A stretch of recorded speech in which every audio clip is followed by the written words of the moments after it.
back to Channel's Taste Buds. ഇന്ന് നമുക്ക് എങ്ങനെയാണ് വിപ്പിംഗ് ക്രീം നല്ല പെർഫെക്റ്റ് ആയിട്ട് ബീറ്റ് ചെയ്തെടുക്കുന്നതെന്ന് നോക്കാം. അപ്പോൾ വിപ്പിംഗ് ക്രീം നല്ല സ്റ്റിഫായിട്ട് ഇരിക്കാൻ വേണ്ടി എന്തെല്ലാം കാര്യങ്ങളാണ് ശ്രദ്ധിക്കേണ്ടതെന്ന് ഇന്നത്തെ വീഡിയോയിൽ ഡീറ്റെയിൽ ആയിട്ട് പറയുന്നുണ്ട്. അപ്പോൾ വീഡിയോ സ്കിപ്പ് ചെയ്യാതെ ഫുള്ളായിട്ട് കാണാൻ ശ്രദ്ധിക്കുക.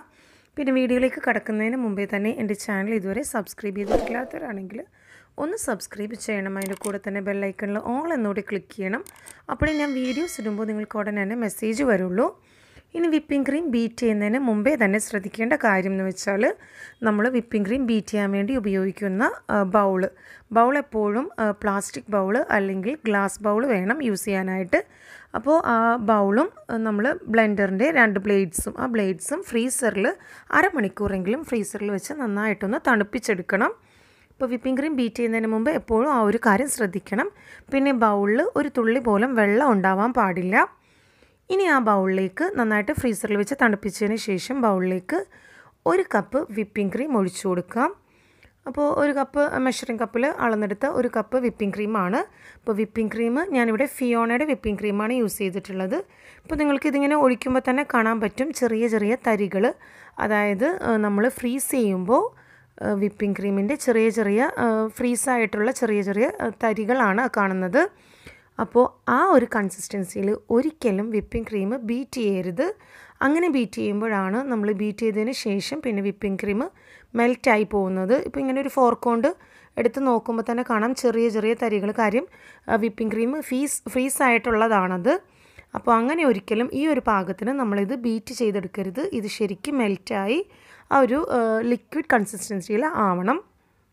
വേറൊരു കാര്യം എന്ന് വെച്ചാൽ നമ്മൾ വിപ്പിംഗ് ക്രീം ബീറ്റ് ചെയ്യാൻ എടുക്കുന്ന ബൗളിന് കുറച്ചുകൂടെ വലിപ്പമുള്ള ബൗൾ എടുക്കുക. എന്നിട്ട് ആ ബൗളിൽ നിറച്ച് ഐസ് ക്യൂബ്സ് വെക്കുക. എന്നിട്ട് നമ്മൾ വിപ്പിംഗ് ക്രീം ബീറ്റ് ചെയ്യുന്ന ബൗൾ ആ ഐസ് ക്യൂബ്സിന് മുകളിലായിട്ട് വെച്ച് കൊടുക്കുക. എന്നിട്ട് ബീറ്റ് ചെയ്താലും നല്ല പെർഫെക്റ്റ് ആയിട്ട് വിപ്പിംഗ് ക്രീം ബീറ്റ് ചെയ്യാൻ പറ്റും. അപ്പോൾ ഒട്ടും ശരിയാകാത്തവർക്ക് വേണ്ടിയാണ് അങ്ങനെ പറഞ്ഞത്. ഞാൻ സാധാരണ അങ്ങനെ ചെയ്യാറില്ല. പിന്നെ വേറൊരു കാര്യം ശ്രദ്ധിക്കേണ്ടതെന്ന് വെച്ചാൽ വിപ്പിംഗ് ക്രീം എപ്പോഴും ഫ്രീസറിലാണ് സൂക്ഷിക്കേണ്ടത്. പക്ഷേ കേക്ക് ഉണ്ടാക്കുന്നതിന് മുമ്പേ തന്നെ വിപ്പിംഗ് ക്രീം എടുത്ത് താഴെ റെഫ്രിജറേറ്ററിൽ വെക്കുക. എന്നിട്ട് തണുപ്പൊന്ന് മാറിയതിന് ശേഷം ഫ്രീസായിരിക്കുന്ന വിപ്പിംഗ് ക്രീം ലിക്വിഡ് കൺസിസ്റ്റൻസി ആവുന്നത് വരെ ഫ്രിഡ്ജിന് താഴെ വെക്കുക, അല്ലെങ്കിൽ ഫ്രിഡ്ജിൽ നിന്ന് പുറത്തെടുത്ത് വെക്കുക. പിന്നെ ഇപ്പോൾ നോക്കുമ്പോൾ കാണാം, ഞാൻ നേരത്തെ പറഞ്ഞ പോലെ തരികളൊന്നും ഇല്ല. നമ്മൾ ഈ ഫോർക്ക് കൊണ്ട് എടുത്ത് നോക്കുമ്പോൾ കറക്റ്റ് ആ ഒരു ലിക്വിഡ് കൺസിസ്റ്റൻസിയിലാണ് നമ്മുടെ വിപ്പിംഗ് ക്രീം വന്നിട്ടുള്ളത്. പക്ഷേ ഇതിൽ നിന്ന് തണുപ്പൊട്ട് മുഴുവനായിട്ട് പോകാനും പാടില്ല. ചെറിയ തണുപ്പോടുകൂടെ വേണം വിപ്പിംഗ് ക്രീം ബീറ്റ് ചെയ്തെടുക്കാനായിട്ട്. ഇനി നമുക്ക് ആദ്യമേ ലോ സ്പീഡിൽ വിപ്പിംഗ് ക്രീം ബീറ്റ് ചെയ്ത് തുടങ്ങാം.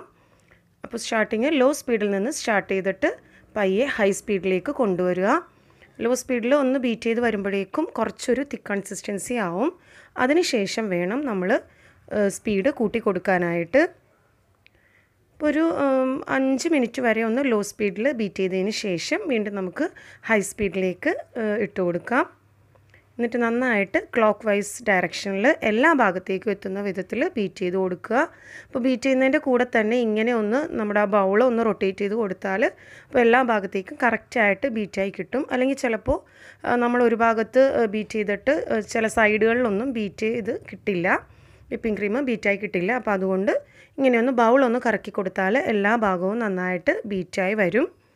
പിന്നെ ഇതിൽ ആവശ്യമെങ്കിൽ മധുരത്തിന് പഞ്ചസാര പൊടിച്ചത് ചേർത്ത് കൊടുക്കാം. ഐസിങ് ഷുഗറൊന്നും ഞാൻ സാധാരണ ചേർക്കാറില്ല. പക്ഷേ ഐസിങ് ഷുഗറും കൂടി ചേർക്കുകയാണെങ്കിൽ കുറച്ചുകൂടെ നല്ല തിക്ക് കൺസിസ്റ്റൻസി ആയി കിട്ടും. ഞാനിപ്പോൾ ഇതിൽ 3 ടേബിൾ സ്പൂൺ പഞ്ചസാര പൊടിച്ചതാണ് ചേർക്കുന്നത്. ഇതിപ്പോൾ ഞാൻ ഫിയോണയുടെ വിപ്പിംഗ് ക്രീമാണെന്ന് പറഞ്ഞായിരുന്നു. ഇപ്പോൾ ഫിയോണയുടെ വിപ്പിംഗ് ക്രീമിന് മധുരം കുറച്ച് കുറവായിരിക്കുള്ളൂ. പക്ഷേ നിങ്ങൾ റിച്ച് ഗോൾഡിൻ്റെ വിപ്പിംഗ് ക്രീമാണ് യൂസ് ചെയ്യുന്നതെങ്കിൽ പഞ്ചസാരപ്പൊടി ചേർക്കേണ്ട ആവശ്യമില്ല.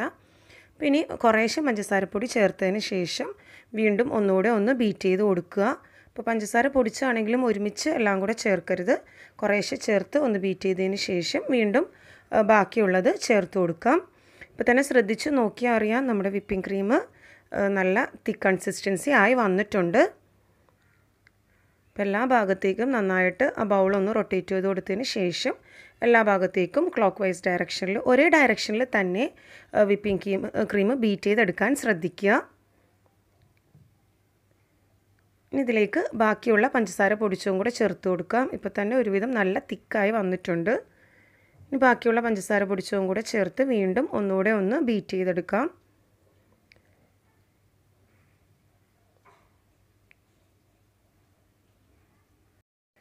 പിന്നെ വേറൊരു കാര്യം എന്ന് വെച്ചാൽ ഓരോ കമ്പനിയുടെ വ്യത്യാസം അനുസരിച്ച് വിപ്പിംഗ് ക്രീം ബീറ്റായി കിട്ടാനുള്ള സമയവും വ്യത്യാസവും ഉണ്ടാവും. ഇതിപ്പോൾ ഫിയോണയുടെ വിപ്പിംഗ് ക്രീമാണ് യൂസ് ചെയ്തിരിക്കുന്നത്. അപ്പോൾ അതിൻ്റെ കറക്റ്റ് ഈ ഒരു കൺസിസ്റ്റൻസിയിൽ തന്നെ നിങ്ങൾക്ക് കിട്ടുന്നതായിരിക്കും. പിന്നെ റിച്ച് ഗോൾഡ് ആണെങ്കിലും കുറച്ചുകൂടെ നല്ല വിപ്പിംഗ് ക്രീം റിച്ച് ഗോൾഡ് തന്നെ ആയിരിക്കും. ഇപ്പോൾ തന്നെ ശ്രദ്ധിച്ച് നോക്കിയാൽ അറിയാം, നമ്മൾ ബീറ്റ് ചെയ്യുമ്പോൾ ഒരു ഭാഗത്തേക്ക് എല്ലാം കൂടെ നീങ്ങി വരുന്നുണ്ട് വിപ്പിംഗ് ക്രീം. നമ്മൾ ബീറ്റ് ചെയ്ത് വരുമ്പോൾ തിക്കാവുന്നതനുസരിച്ച് നമുക്ക് ബീറ്റർ നീക്കാനും ബുദ്ധിമുട്ടായിരിക്കും.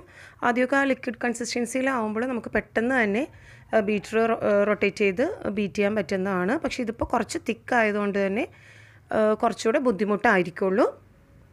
ഇത് ഏറ്റവും കൂടിയത് 15 മിനിറ്റ് വരെ ബീറ്റ് ചെയ്തെടുക്കുക.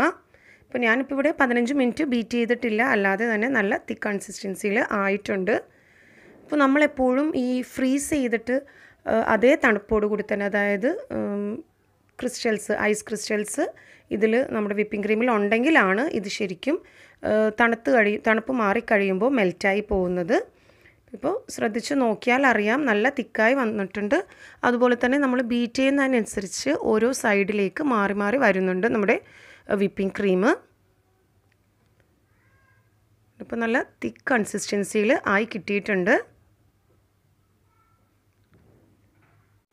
പിന്നെ ഞാൻ നേരത്തെ പറഞ്ഞ പോലെ തന്നെ നമ്മൾ വിപ്പ് ചെയ്യുമ്പോൾ ബൗളിലാണെങ്കിലും അതേപോലെ നമ്മൾ മെഷറിംഗ് കപ്പിലാണെങ്കിലും ബ്ലേഡ്സിലാണെങ്കിലും ഒട്ടും തന്നെ വെള്ളം ഇല്ലാതിരിക്കാൻ പ്രത്യേകം ശ്രദ്ധിക്കുക. കഴുകി നന്നായിട്ട് തുടച്ചെടുത്തതിന് ശേഷം വേണം വിപ്പിംഗ് ക്രീം ബീറ്റ് ചെയ്യാൻ എടുക്കാനായിട്ട്. ഇപ്പോൾ നമുക്ക് നല്ല പെർഫെക്റ്റ് ആയിട്ട് വിപ്പിംഗ് ക്രീം തയ്യാറായി കിട്ടും. കണ്ടോ, ഇപ്പോൾ നല്ല തിക്ക് കൺസിസ്റ്റൻസിയിലായിട്ടുണ്ട്. നമ്മുടെ ബീറ്ററിൽ നിന്ന് ഒരു തരി പോലും താഴെ വീഴാത്ത വിധം വിപ്പിംഗ് ക്രീം ബീറ്റായി കിട്ടിയിട്ടുണ്ട്. ഇപ്പോൾ നല്ല സ്റ്റിഫായിട്ടുള്ള വിപ്പിംഗ് ക്രീം തയ്യാറായി കഴിഞ്ഞു. മിക്കവരും വിപ്പിംഗ് ക്രീം വേഗം സെറ്റായി കിട്ടാൻ വേണ്ടി ഫ്രീസ് ചെയ്ത് ആ ഒരു കട്ടയോട് കൂടി ആയിരിക്കും ബീറ്റ് ചെയ്യുന്നത്. അങ്ങനെ ചെയ്യുമ്പോഴാണ് നമ്മുടെ ഈ വിപ്പിംഗ് ക്രീം ആ തണുപ്പൊന്ന് മാറിക്കഴിയുമ്പോഴേക്കും മെൽറ്റായി പോകുന്നത്. അപ്പോൾ അങ്ങനെ ചെയ്യാതിരിക്കാൻ പ്രത്യേകം ശ്രദ്ധിക്കുക. എപ്പോഴും വിപ്പിംഗ് ക്രീം ലിക്വിഡ് കൺസിസ്റ്റൻസിയിൽ ആയതിന് ശേഷം വേണം ബീറ്റ് ചെയ്യാനായിട്ട്.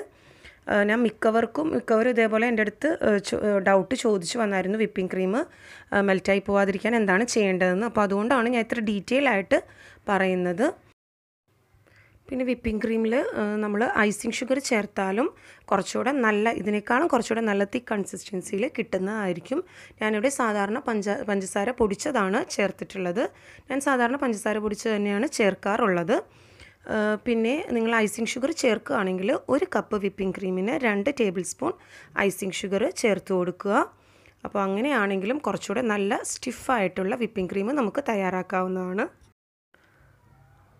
അപ്പോൾ എല്ലാവരും ഇതേപോലെ ഒന്ന് ട്രൈ ചെയ്ത് നോക്കുക. നിങ്ങൾക്ക് യൂസ്ഫുൾ ആണെന്ന് തോന്നുന്നെങ്കിൽ മറ്റുള്ളവർക്ക് വേണ്ടി കൂടെ ഷെയർ ചെയ്ത് കൊടുക്കുക. വീഡിയോ ലൈക്ക് ചെയ്യുക. കൂടുതൽ വീഡിയോസിന് വേണ്ടി ചാനൽ സബ്സ്ക്രൈബ് ചെയ്യാൻ മറക്കരുത്. Thanks for watching my channel.